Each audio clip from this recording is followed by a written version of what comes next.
12월 4일 월요일 새벽 예배를 하나님께 올려드리겠습니다.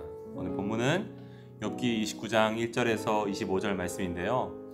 7절부터 13절까지만 읽어드리도록 하겠습니다. 그때에는 내가 나가서 성문에 이르기도 하며 내 자리를 거리에 마련하기도 하였느니라.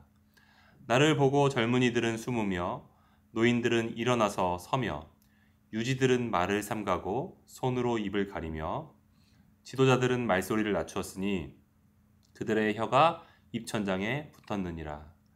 귀가 들은즉 나를 축복하고 눈이 본즉 나를 증거하였나니 이는 부르짖는 빈민과 도와줄 자 없는 고아를 내가 건졌음이라. 망하게 된 자도 나를 위하여 복을 빌었으며 과부의 마음이 나로 말미암아 기뻐 노래하였느니라. 오늘 본문은 욥의 마지막 반론을 다룹니다. 욥의 마지막 반론. 이 반론의 전반부인 오늘 29장은요. 자기의 화려했던 지난 날들을 회고하는 내용을 다루고 있습니다. 내일 나눌 30장부터는 그리고 지금의 처절한 현실을 이야기하고 있고요. 욥기 1장 1절에서 우스 땅에 욥이라 불리는 사람이 있었는데 그 사람은 온전하고 정직하여 하나님을 경외하며 악에서 떠난 자라는 말은 오늘 본문만 읽어봐도 알 수 있습니다. 그는 자타가 공인할 만큼 선량한 사람이고 주변 사람들에게 꼭 필요한 사람이었습니다. 사실 그를 아는 사람이라면 누구도 인정하지 않을 수 없었을 겁니다. 그런데 흥미로운 점은 욥의 마지막 변론에 그동안 조용히 있던 나이 어린 사람 엘리후가 32장에서 화를 내면서 욥과 그의 세 친구들을 정죄한다는 것입니다. 왜 그럴까요? 욥이 자신이 하나님보다 더 의롭다고 자부하고 있기 때문이었습니다. 그런 꼴을 보고도 욥의 친구들이 반론을 펼치지 못하고 있었기 때문입니다. 그런 관점에서 오늘 본문을 보아야만 합니다. 다시 말하지만 오늘 본문을 보면서 우리가 그가 정말로 아름다운 삶을 살았구나 라고 하면서 우리가 인정해야 되는 부분들이 있지만 또 그의 자랑하는 모습에 너무 지나치게 고개를 끄덕여도 안 된다라는 거예요. 오늘 욥은 자기 자랑을 통해서 평소 자신의 선량함이 어땠는지를 우리가 함께 살펴볼 수 있고요. 그 다음엔 욥의 자만심을 살펴보기 원합니다. 끝으로 우리가 무엇을 자랑해야 하는지 살펴보면서 오늘 말씀을 마무리하기 원합니다. 먼저 욥의 선량함을 주목해 보겠습니다. 과거에 그는 성문에 들어서면 노인들까지 일어서서 그를 맞이했다고 합니다. 힘 있는 사람들도 말을 아끼고 그가 지나가면 말소리를 줄였대요. 왜냐하면 그가 수많은 빈민들과 어려움에 처한 자들을 도와주고 있는 의인이었기 때문입니다. 그를 향해서 많은 사람들이 존경을 표현했고 도움을 요청했습니다.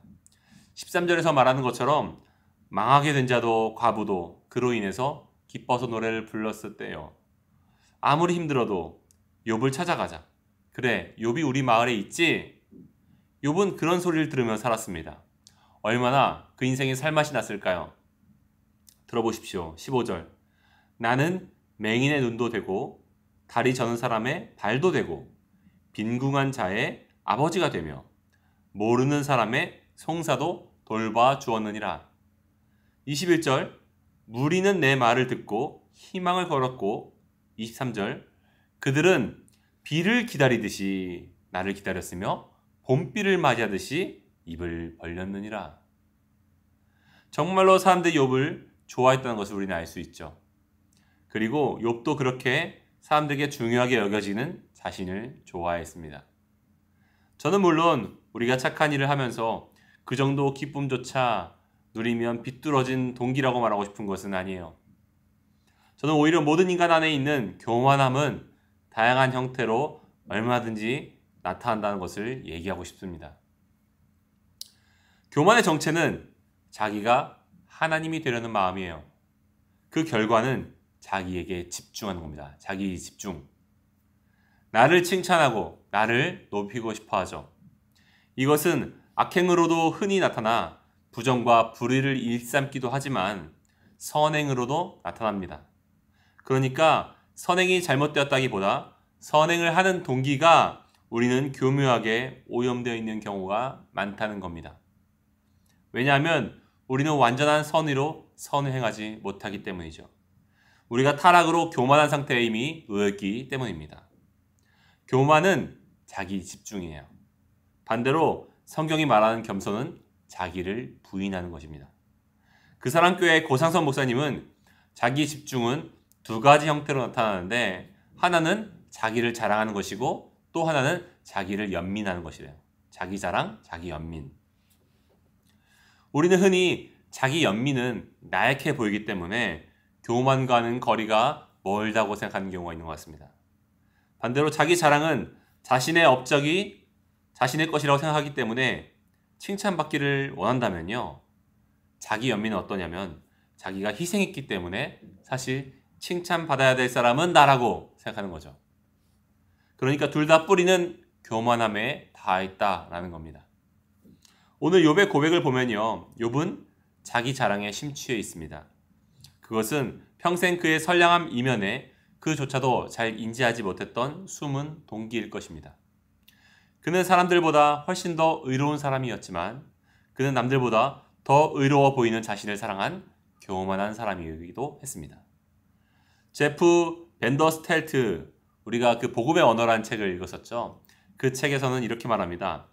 사람은 자신이 사랑하는 것을 말한다. 자기가 사랑하는 것을 말한다. 자신이 말하는 것을 사랑하고 있는 것이며 성능 좋은 것에 대해서 이야기하기를 즐겨한다. 여러분들은 무엇을 말하기를 즐거워하시고 무엇을 말하실 때 신이 나십니까? 지금 그가 자랑하고 있던 것이, 그가 즐겨 말하고 있는 것이 온통 자기 자신에게 쏠려 있다는 것을 주목해 보십시오.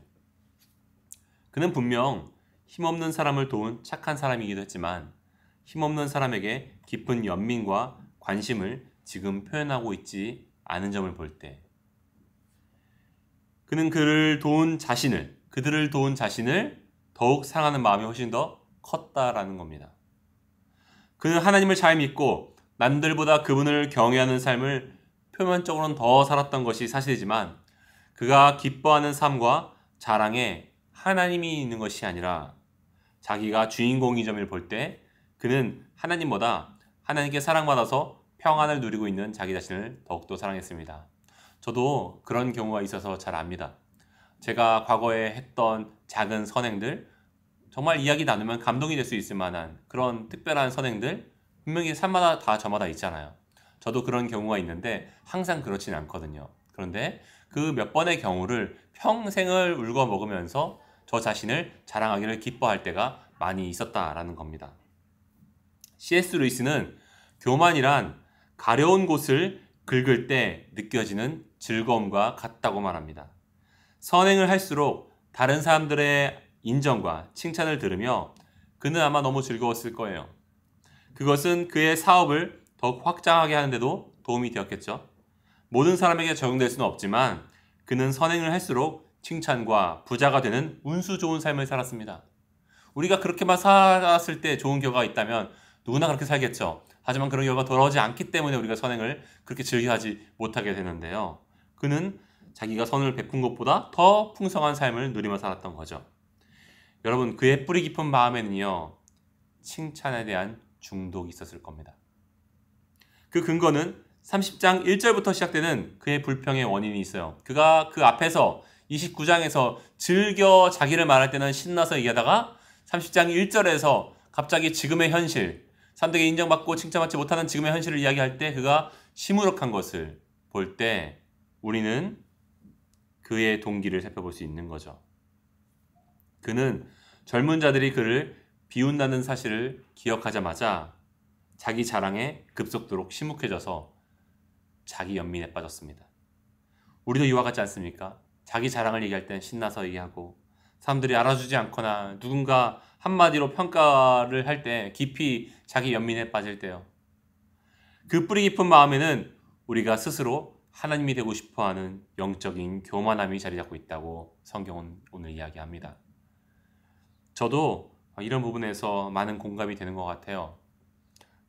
제가 다른 사람들이 칭찬해 줄 때, 나를 알아줄 땐 제가 그렇게 좋은 사람인데, 어떠한 사람이 저를 알아주지 않을 때 저는 금방 시무룩해지고 자기 연민에 빠지죠. 왜 그럴까를 생각해 보면 오늘 말씀처럼 제가 영적으로 교만하기 때문입니다.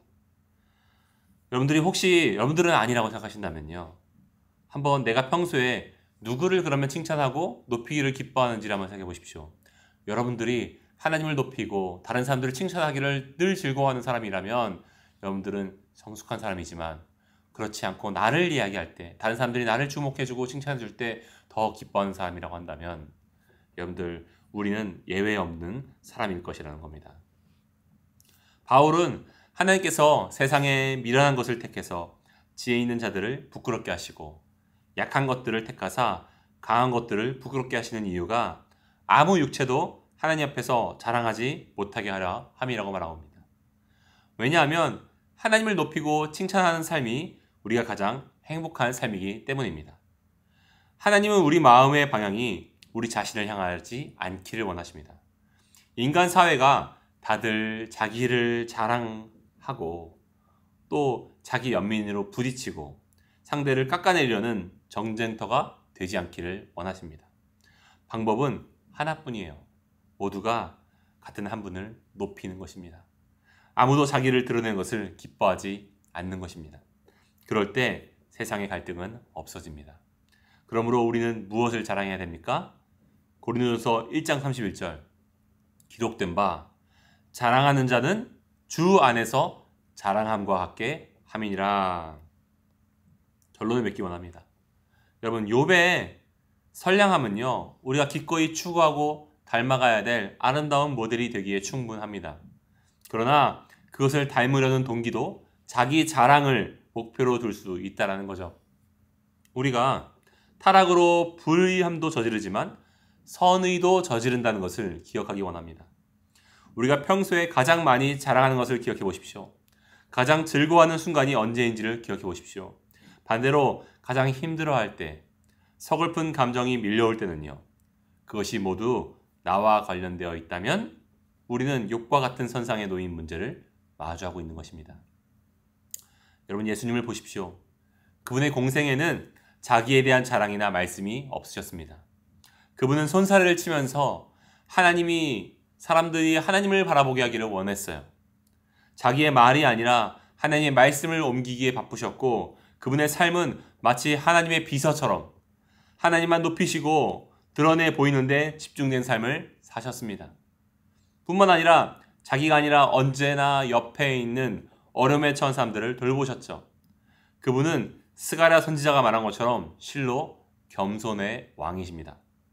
그분과 정반대의 모습에 있는 우리의 모습을 비춰보았으면 좋겠습니다.